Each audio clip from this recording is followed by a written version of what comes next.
Stephanie Amber, I just want to thank you for coming into our living room and Thank you. having a conversation with It's good me. to be here.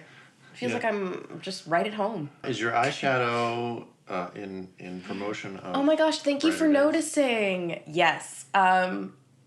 We released our newest single, Brighter Days, today. Release day is like equal parts exciting and stressful and wonderful. It's like all the things. I guess knowing that we have so many things planned in the future and so many things that are going to be coming up, it almost makes it feel like less stressful in some ways. Like if you have an album and you're releasing that, it's like all of your eggs are in this one basket. But if you have like 20 different eggs in 20 different baskets, it's chaos, but it also allows calm. You can make a lot of omelets with those You can eggs. make so many omelets. I'm like nervous. Don't be nervous. Okay. Okay. Do you know your questions? No, can I use my cheat sheet? What is something specific that either the process of creating this song or the releasing of this song has taught you?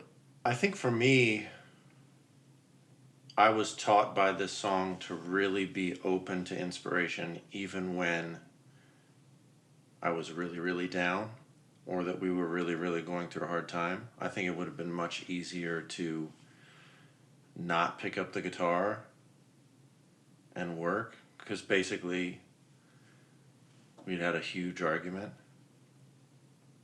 I don't remember what that argument was, but It's probably for the better. and I just remember being away from you and being very, very... We were angry at each other, and we... Yeah. And I think it would have been easier just to distract myself or whatever, but I just picked up the guitar and I somehow just started piecing together my verse. And I think that was a cool, valuable lesson, at least... I mean, we eventually obviously had a discussion afterwards and made everything better, but in that moment, I think, through that hard time, it was cool to use music as a way of expressing what I was feeling. What about you? What did the song teach you? Oh, the same. I get the same question. Oh, I think this song taught me, like, I think a lot of the times that we've written a song, it's usually about something that I've processed already and I've gone through it and I'm like, okay, this is like that kind of thing that helps you really stamp it and move on. And this one, when we started working on it, we were still working through everything that we had to go through while we were writing this song, which was a new experience for me. And it kind of just taught me, like, you can actually use music as a way to process things while you're in it, not, okay, this big thing happened, this terrible thing happened, this amazing thing happened, I've processed it, I've journaled about it, I've meditated about it, now I can put it in a song. You can actually take the moments as you're feeling them, which is bizarre to say, but I've never actually had that connection Oh, wow. until this song. What's something you would tell your younger self about a music songwriting career? I have that same question. Well, there we go. I'll ask you and you can ask me. If I had to give my younger self any advice right now and where I'm at, it would be spend so much less time being worried about who you are and what you're offering. I think I was so in my head for so long and so fearful of so much that I wanted, like, shake my younger self and be like, just be free. It's wonderful that you get to do this job and it's such a gift. And sometimes I would let really cool moments pass by because I was so worried about being perfect and so worried about making sure that I was, I don't know, just being this, like, perfect little version that never existed to begin with because perfection is non-existent. So I would tell younger stuff, like, just breathe, baby. I like that. Same question, because that was one of my questions. I would tell myself to have a better combination of patience and consistency. I think both go hand in hand, and I think they both work really well together. A younger version of myself was very sporadically inspired. So I would like wait to feel a certain way to write something, and I feel like I would also want things to happen right then, Like, or that immediately. year, whatever it is, or having these arbitrary goals. And I think that both the consistency, I think, solves the problem of waiting for inspiration, and that's what I've just been reading forever. Like, it's what writers do. They write. So I wish I would tell my younger self to do that, even when you don't feel like it. And then I would also just try to instill patience, although it's hard to instill patience in somebody who's Young and hungry. young and hungry. How do you do that? Hey, it's Adam from Honey and Blue. Just a quick reminder to like and subscribe. It really helps out our channel. And also, all the new info for our new song, Brighter Days, is below. Check it out. Now, on to the show. Now that we've been at this job for a little while now, what is something that still surprises you about being a part of Honey and Blue? What surprises me, well, there's a few things. One is the fact that I still feel like we're just getting started. I know you don't like when I say that, but No, I like it now. I've embraced it. I really like that I feel like we have, we've been working on so many things, and it doesn't feel like there's a lack of inspiration or there's a lack of artistic things that we want to put out into the world. So that surprises me. The other thing that surprises me is when people say what their favorite song is. Yeah, I love that. You just never know. And then, or they'll tell you a story as to why they love that song. That's a beautiful thing anyway, but Yeah, that always surprises me. that's one of my favorites. Especially when it's a story that has really nothing to do with what we were inspired by to write it. It's just like, it makes my heart so happy that I'm like, oh, that was your interpretation of it. Yeah. Cool. Yeah. What's something that surprises you still about Honey and Blue? Oh, I would say that every phase, like, I think I know what this business means and calls for, and every new phase that we're in, it's different challenges, it's different hats, it's different things that we're learning, which is amazing, but still it surprises me. Like, certain seasons, I'm like, oh, this is what we're doing right now. Yeah. Interesting. That's a good answer. It's good, though. I mean, that's what keeps it so exciting. I think that's why musicians are, like, kind of insane, because we thrive off of, like, the constant movement of not only the art, but of what having that art birthed into the world means. I think it's beautiful, and it's constantly surprising me. Eyeshadow's killing it. I'm just saying. Thank you. It's Spicy. very Brighter Days. Thank you. What's the most rewarding part of your music career? It's honestly, it's talking. This is like kind of specific, but it's talking to people after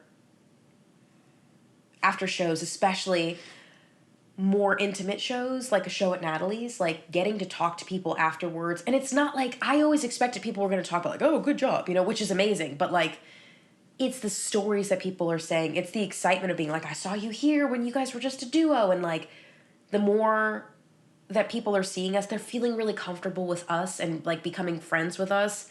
And these conversations afterwards, they're inspiring. They're heartwarming. Some of them are like heartbreaking. It's my favorite part, learning more about how we affect other people's lives in ways that like we would have no idea unless they came up to tell us. And I think it's because we've made it such an inviting, I hope we've made it such an inviting environment for like the post show to be like, please come up, share your stories, let us know who you are. Like, you could be anywhere else in the world and you decided to take that moment and sit down at our show and buy a ticket for our show. And then you decided to stay afterwards and talk to us. Like, that is the greatest gift I think anybody could ever give us. Yeah. I second that. Hi. Hi. It's a big question. Big question. What's it like working with your significant other? Oh! It's terrible. I hate it. No, it's it's the most beautiful thing I could ever ask for, to be honest. It's such a beautiful thing to do this career with the person that you love the most and spend so much time together. And we optionally spend time together when we're not doing music. It's just, you get to see your partner in lights that you wouldn't be able to if you weren't working together in this kind of capacity. Seeing you on stage, you know, even at our last Natalie show, you did the Inner City Blues by yourself, and I just got to sit at the corner of the stage and watch not only you, but watch what you were doing to other people.